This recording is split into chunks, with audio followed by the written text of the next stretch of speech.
Hi, handsome. We're not going for your route right now. Please, go away.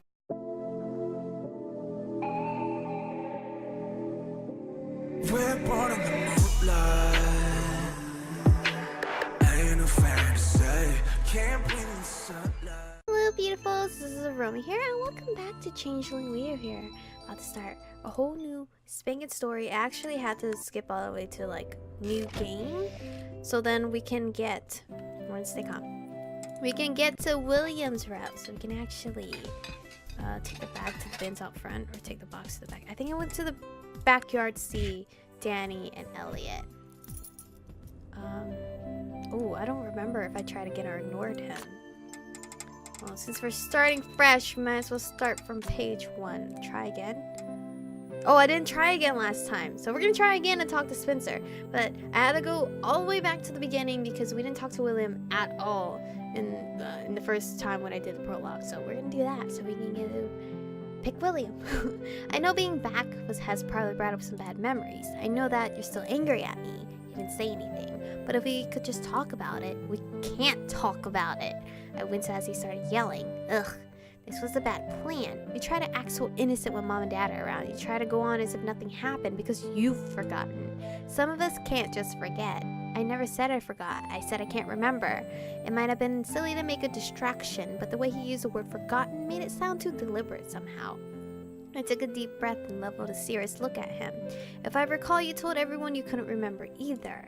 He didn't look at me. I was sitting inside with his bad eye, so he didn't even bother. So his bad eye is his right side, which is his eye. Okay. At least I know that now. What was I supposed to tell them? No one believed me when I told them the truth. What truth? All I remember you telling people was I stopped myself and looked out the window. The unfinished sentence hung on the air between us. I didn't have to finish it for both of us to understand how strange it sounded. Of course, no one had believed him. He told them I was some kind of monster, that I wasn't even his real sister. Who in their right mind would believe that anyway? Don't try to act like you don't remember what really happened. I know better. He said it so quietly I almost missed it. I just kept staring at the passing trees and didn't reply. I had no idea what I was supposed to remember. Turning into a monster? Somehow magically stealing his vision. It had been years since he last said something that out of touch with reality. Was I supposed to believe he actually still thought something like that was true? If that was the case, I didn't even know how to respond. I chewed my lip anxiously, regretting talking to him. I'm not gonna regret that. Oh, this girl. I totally forgot about her. I don't intend to get lost anywhere, chick. I remember I was sassy. We're gonna go introduce ourselves to the teacher. The back seat is where William is. What is his name? Oh wait, we don't know his name yet at this point. His name is Mark, right? I don't remember. We're gonna take the back seat so we can talk to William. But what the heck was I talking about? We didn't see that girl ever again after that scene. I felt uncomfortable at the idea of sitting next to the blonde. He didn't look especially friendly and was kind of radiating vibes that screamed, "Don't sit here." I decided to follow my intuition on that one. Instead, I shuffled past him and headed to the back. Literature was my favorite subject, so it shouldn't matter if I sat in front or not anyway. I slid into the desk next to the brown-haired boy, wondering why every desk around him was empty. He's so cute. Hi, William. He looked up with surprise when I sat down. I shivered slightly as I set my backpack on the floor. That's weird. Is there a draft back here? I glanced up at the ceiling, but there was no vent overhead. It was definitely really cold, though. It wasn't just my imagination because the brown-haired boy was still wearing a jacket and scarf. I'd probably have to remember to bring an extra layer tomorrow, too. Just my luck. I caught the boy's eye and shot him a smile. It's kind of cold back here, huh? Gentle brown eyes gazed at me from under his long fringe. He looked away quickly, chewing his lower lip. You shouldn't have chosen that seat. He mumbled something, but it was too quiet for me to hear. I hope you guys heard. I didn't even get a chance to ask him to repeat it before the teacher started talking again. Today we'll be continuing our reading of A Midsummer's Night Dream with our partners. William, if you would be so good as to share your book with Michiko for today. His head shot up and he stared at me with an expression that looked vaguely like horror. I smiled awkwardly. Shy, I hope? Sorry to be a bother. He looked away quickly, but it was hard not to notice how his ears went red. He's so cute. Definitely shy. No, really, shyness I could handle. I studied this play last year, so I'm already familiar with it. I've also read it before. Oh good, so this should be pretty easy. He chewed his lip before looking up at me seriously. You should ask if you can move up front tomorrow. Most people don't like sitting by me. Wait, is he mad I sat here? No, I didn't think that was it. He didn't look angry, just sort of miserable. He definitely struck me as the awkward sort, but that didn't explain the other empty chairs around him. Surely people wouldn't refuse to sit by him just because he was a little shy, right? I don't think I'll mind sitting here. I lowered my voice to a whisper. The guy up front looks sort of cranky. William's lips twitched slightly, but he didn't quite smile. I don't mind if you stay, but if you ever want to move, I'll understand. It's fine, really, don't worry about it. Anyway, where did you leave off reading? Why is he so convinced I'll want to move? Is he being bullied? That didn't seem right either, not with Danny and Ellie and Allie in class with him. Danny and Elliot didn't seem the types to bully someone or put up with others doing it, and I knew Allie wasn't. Weird. I was nearly to start off act. Is that 4? 6? Oh god, I don't know how to read Roman numerals. I'm very sorry. I know how to read it up to 5. I don't know what 4 looks like. So is that 4? I don't know. Because I know that I is a 1 and the V is a 5. I highly doubt it's 15. I highly doubt it. It's not 15, right? I don't know. Okay, great. We'll just start there then. Alright. We spent the next 45 minutes taking turns reading. I was really surprised at how confident he was once we got to work. His voice was so quiet that at times I had to lean closer just to hear him, but he read without stumbling over the sometimes complex dialogue. I expected him to be more hesitant, but it seemed like it was just conversation he wasn't great at. Anyway, it was nice to have a decent reading partner considering how a lot of people made a big fuss about hating Shakespeare. I quickly found myself feeling quite pleased with my seating choice. I loved reading Shakespeare when I was in high school and I think middle school. The words were quite interesting. It seemed to relax as time passed as well, even if it was a bit cold. When class was nearing its end, I looked up at the clock and stretched. We made a lot of progress today. A soft thud next to my seat caught my attention. I glanced out at the floor and saw that my pencil case, where I kept my drawing pencils, had somehow fallen out of my book bag. Huh? Thought I closed that. I leaned down to pick it up and put it back in. Is everything okay? Yeah, I just noticed something fell out of my bag. Moments later, the bell rang, and the rest of the class immediately packed up and vacated. William and I were both slower to gather our things. Anyway, I was trying to say that you're good at this. Thank you.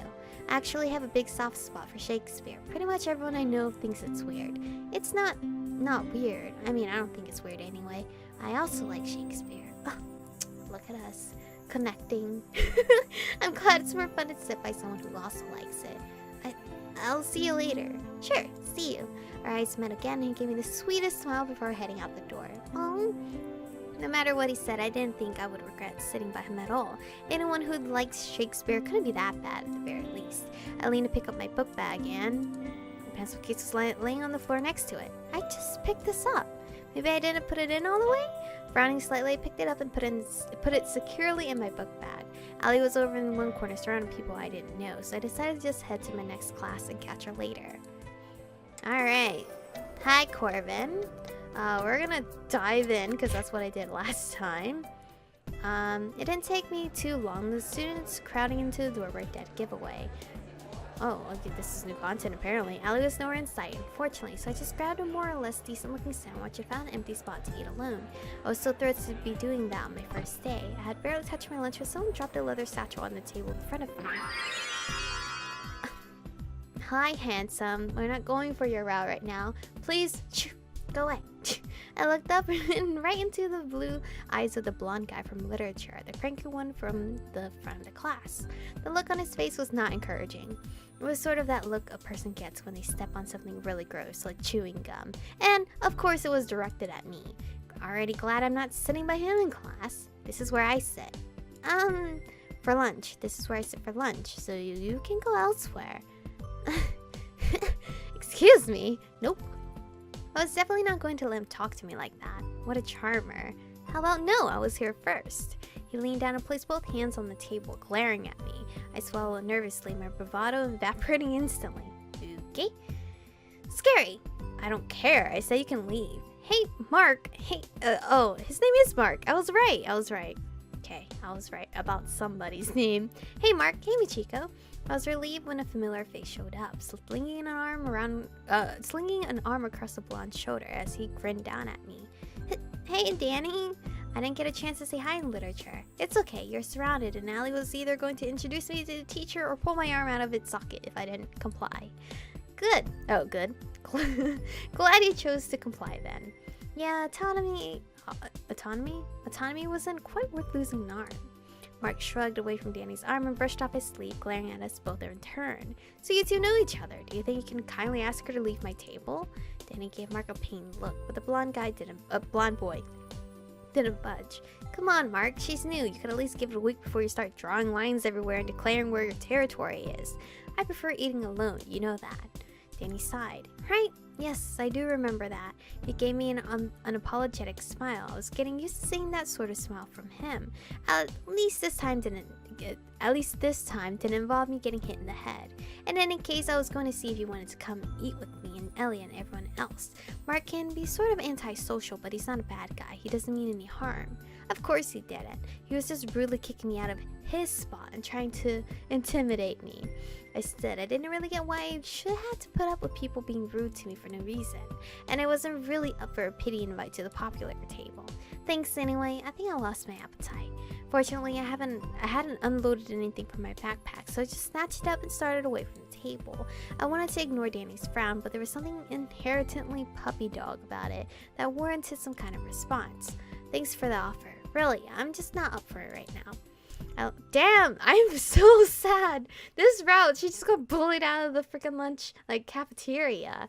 But I mean, technically, I could have gone with Danny, but pity offer, I guess, as she said. I left the cafeteria without another word, and no one came after me. Not that I really expected otherwise. I decided I'd just go somewhere quiet and read for the rest of lunch. And by read, I meant sulk. I'm already wanting to cry. We're not even in William's route yet. We're still in the prologue, technically. I already want to cry. For her. This is a horrible first day now. The day was definitely not going how I had planned. Alright. Now we can... I'll be fine. Don't worry about me. Oh, I didn't do this choice? Oh, okay. He was so earnest that I managed to genuinely smile this time. I'll be fine, really, but thanks for worrying about me. I really do appreciate it. No problem. He reached up to brush my hair away from my face, peering closely at me. I always feel... Elliot gives me the vibe of, a friend. A good best guy friend.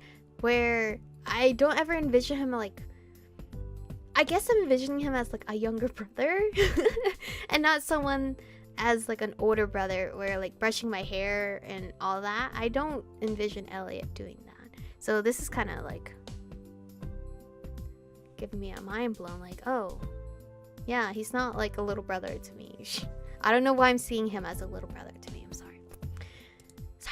Normally I wouldn't say this, but go eat some liver or something. You really do look super pale. I'm really not anemic, but thanks for the concern. I just have a headache, I promise. Okay, well, just take care of yourself, okay? I will. He ran off down the hall, headed for the stairwell. I watched him go, shaking my head slightly. Weirdo. Stop worrying so much about my blood. He was worrying about it. Yes, I am crying. I'm not gonna lie to you. And accept his offer, because we did that last time. Follow the shadow. We're not fucking no shadow. No, we're running for the house, because okay.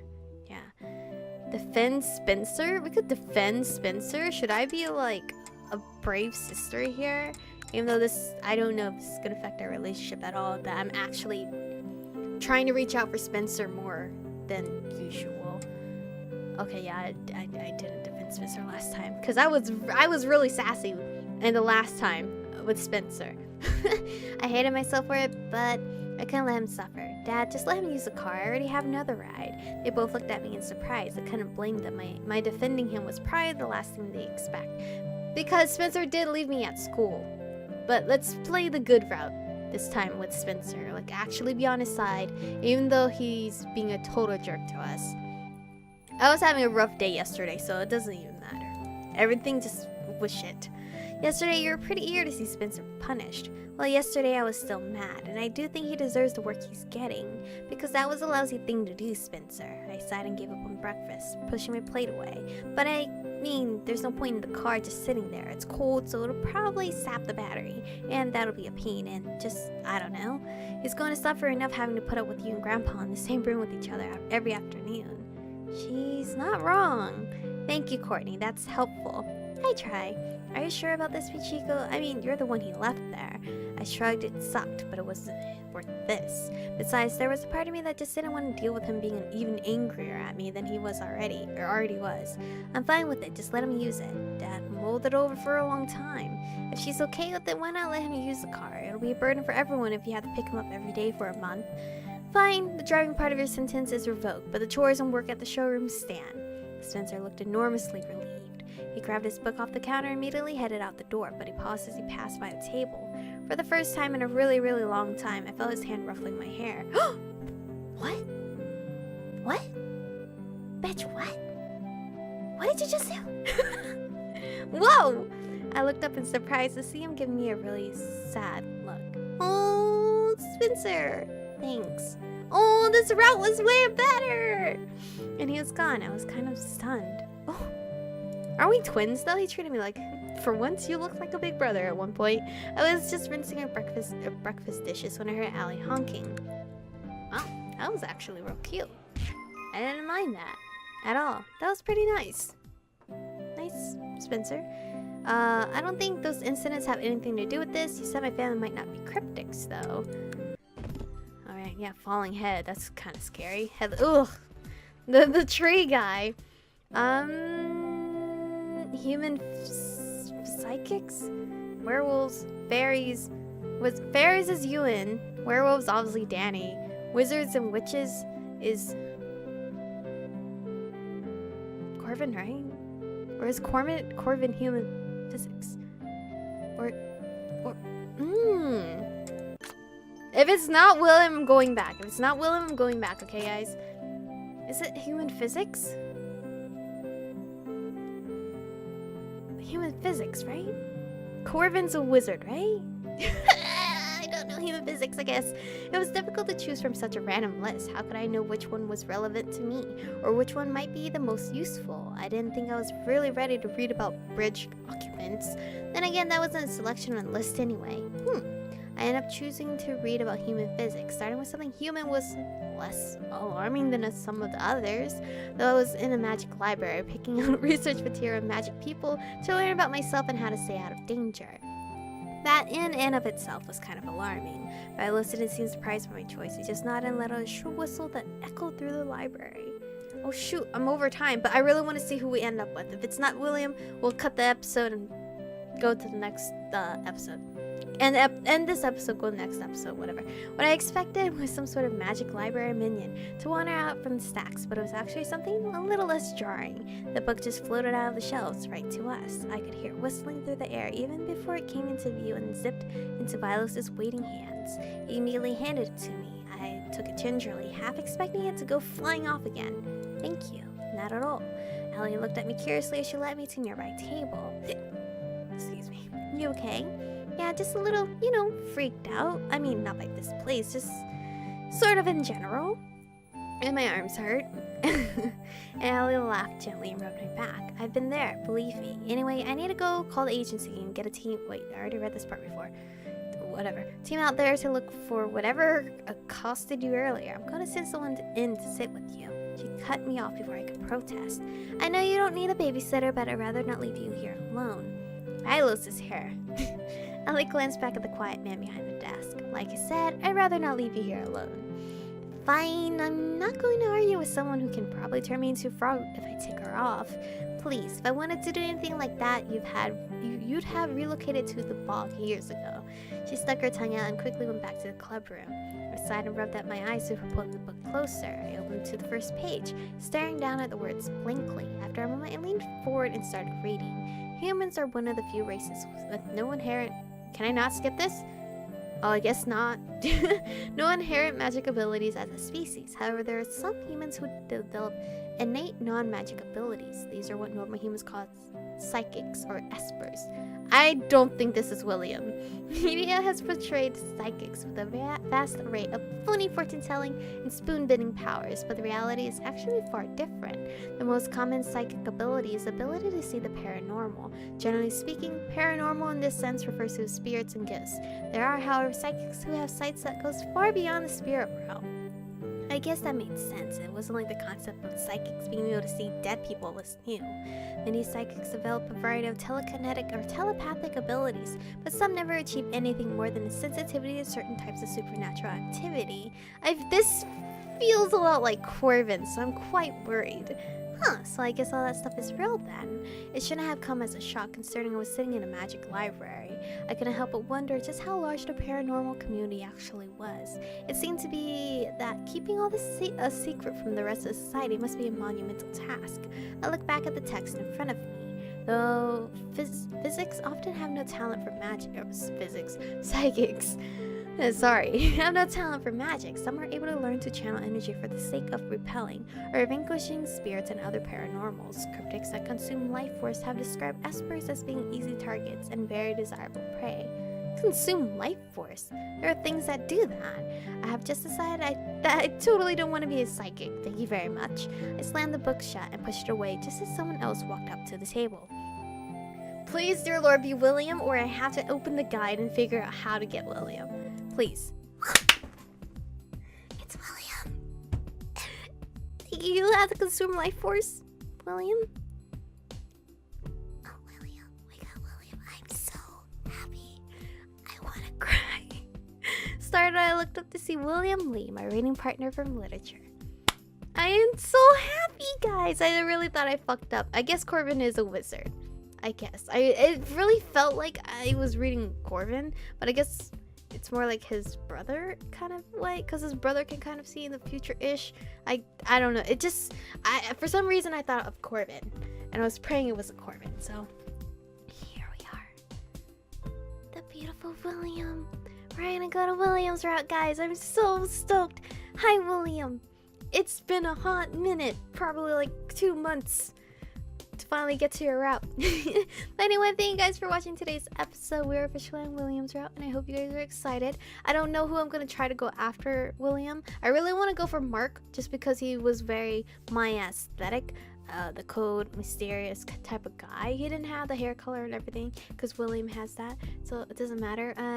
Blonde guys are pretty cute too, so Mark is next after William. Okay. Anyway, thank you guys for watching today's episode. Stay beautiful, and I'll see you guys in the next one. 혼자 주저앉아 생각만 커져가 언제부터